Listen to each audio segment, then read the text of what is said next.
Welcome back, everybody, to our initial podcast. I now get to put Matt Hirsch on the hot seat with one of our other very, very important initiatives for 2023, and that's how we deal with our people. When we founded Primus, we knew that the differentiator for us was the people. And as we've grown the organization, we've recognized the need to develop from within, the need to bring people from outside, and really turn them into orange people to where they're bleeding Primus as quickly as possible. So, to Matt's credit, the development of our talent was one of our 3 initiatives this year. And with that, Matt, as we recognize that people are one of our most recognizable, important forward-facing assets, tell us a little bit about some of the initiatives that we instilled this year. It's been super important for us for several years, quite frankly, but really bundling it up into a consistent effort throughout the entire year is really building on the efforts of what Jessica Jones and others in the organization have put in place for us. What I want to put into essence for you all with the talent management system is all of these standard processes coming in and culminating with an individual development plan for every one of our employees. I think if you boil it down to I'm a sports guy and you look at sports, everybody got to be in a really elevated athlete or an elevated worker here at Primus Builders, not only on their hard work, but there's been people that have engaged with them through their development, recognize, hey, they're really good over here. They're not so good on this. How can we help people build their skills? And so when we start throwing out a lot of these procedures about why we need to have annual reviews and standardized onboarding and things, the passion really comes from the fact that we believe as an organization and a leadership team here, there's the fact that we need to help engage with every one of our employees here and help them maximize their growth pattern here at Primus Builders. So having a team focused on that is not just HR, but interacting specifically with every one of our ELT team members and our department heads and having an individual conversation and process around what their team is, what people need to add to the team, what skills the team needs to succeed better. That is our overall direction and goal, is to try and just improve our staff. Fantastic. As we've grown, and this year's been actually a great growth year in terms of new work and new employees and some really great skilled folks that we've come on. As we're onboarding, do you want to talk a little bit about how you see that process? What's important to Primus as new folks are entering our family? Well, first and foremost, I want to give a lot of credit to you, Eric, and Rebecca and everyone else that gave us a consolidated BOS system. I couldn't tell you more and more when I was individually leading onboarding an employee, you would consistently hear they were just at my office all the time. Like, where do I go to get this? Where do I go to get that? Who do I talk to do this? And a lot of people, we had all of those things. They just weren't in an area that allowed it to be easily accessible. So big lift there. We have hired 19 new people this year already. That's a staggering number, wow. Big number. As a result, because we're growing as an organization, our focus was to provide efficiency. Additionally, some of the efforts that Jessica's working on with our department heads is creating standard 30, 60, 90-day plans by role. This allows us to get a lot of the administrative things done in the first week or two, but the days of coming to the office and getting your swag bag and going to the job the next day and not having someone there to help make sure you're successful here at Primus are kind of over.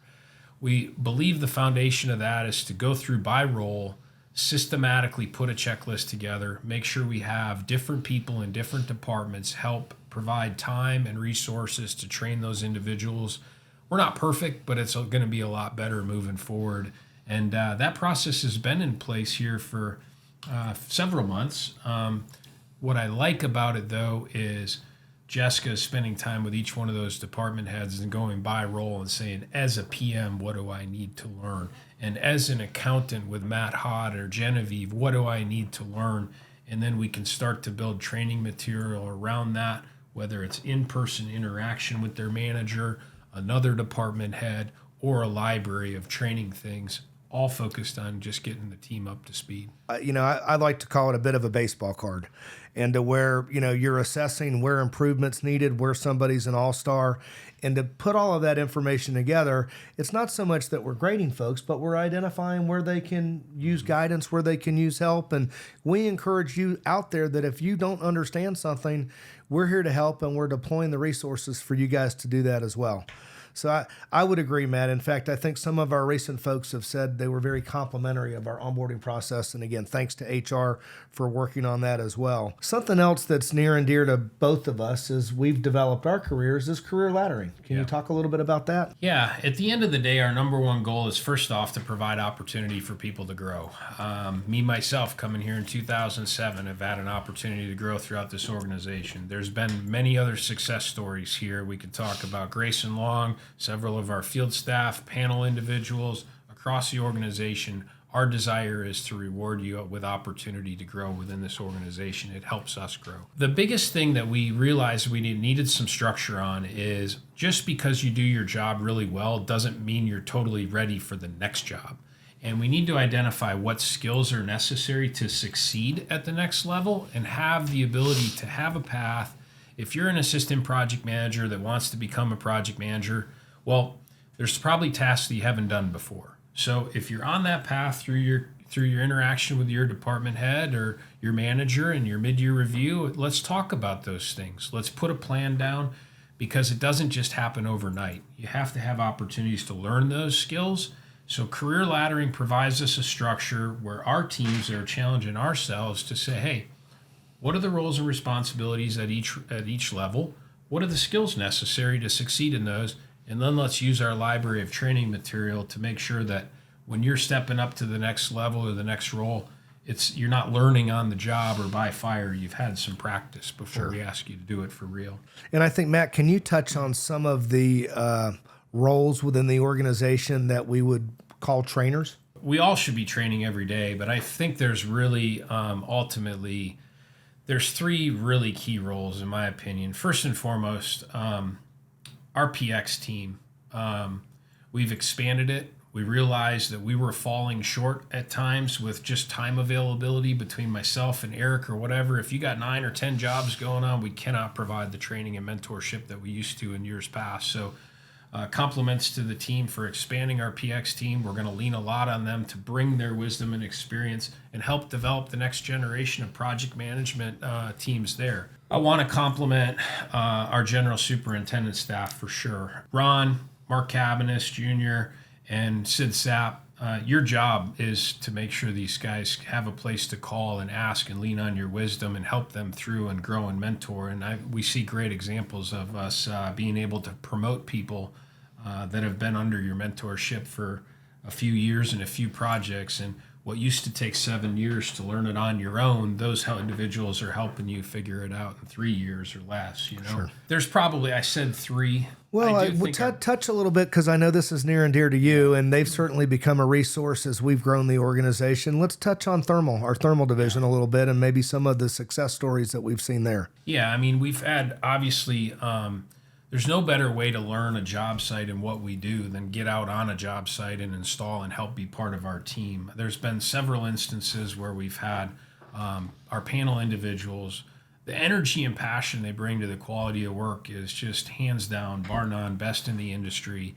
And it's very rewarding when we're able to take individuals from that team and give them an opportunity to move up and expand their career by working in our field staff opportunities on Primus Builder side. So very proud of that. Want to continue to promote our team to look for that avenue. And then also just, design is another area that I really think mentorship is coming key. I know that Randy Broom and what he's doing with Cody right now on some of the projects is a perfect example.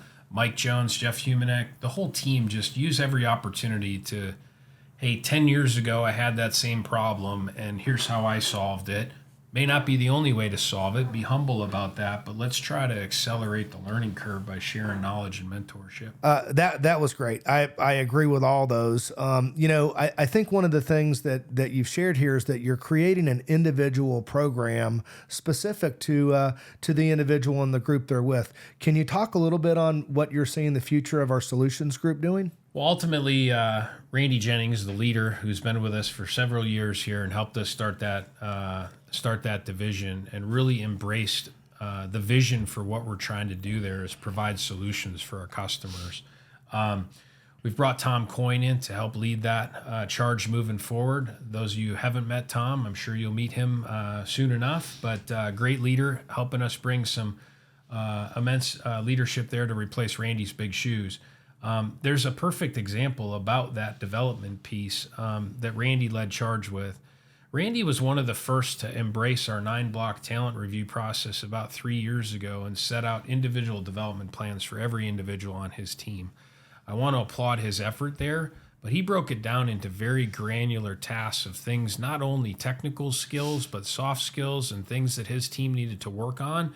And as a result, that dedication, not only by Randy to identify and put a plan out, but to stay in mentorship, but transparency to the individuals from the plan they have to own it themselves and get better. As a result, individuals like Ryan Jennings is a perfect example. He took that plan and the charge. He knew there were things that he needed to work on, and as a result has been able to hone his skills and expand and has been able to move in from managing individual projects all the way to being a PX for us. And those are the success stories that get us really excited. Thank you, Matt. So what do you see as the outlook for the balance of 2023? Yeah, the outlook for 2023 is the fact that Jessica Jones and I continue to meet every other week on Tuesday. We have a roadmap for things to work on. I'll let you know it is 100% focused on taking the feedback we have from each one of our department heads on their talent review that they did of their own teams earlier this year. They have identified departmental across the board training areas that are necessary, as well as some focused or lasered training for some of their individuals. They've given those to Jessica and I. We're working with them to create a myriad of different types of training opportunities to help those people enhance their skills. So we are focused on that for the balance of the year. We feel it's a big task, but also laser focused enough that we can really stay on point. And it's all about having that talent review from the people that are responsible for developing those individuals, putting an individual development plan together, and then the organization being committed on helping create creative ways to help train. That's really well said. And ownership 100% supports this, guys. And I feel like we've seen it's getting easier and easier for our managers over the course of I think we're into year 3.5 or 4 on this, and it gets easier each time. And we're seeing the benefits. We're seeing the development of folks and really exciting stuff. So any closing comments, Mr. Hirsch? No, just thank you all for your effort. When we ask you to take a day out of your half a day out from your busy schedule, and hey, we're going to have a learning lunch on this or a training session on schedule or whatever it may be that month. Thank you for the time. We realize it's precious taken away from doing your day job, but we do believe that it's going to make us a better team as a whole. Completely agree. I mean, people are at the heart of Primus and what we're all about. We believe in you. We want to develop you and want to take care of our best asset. Thank you.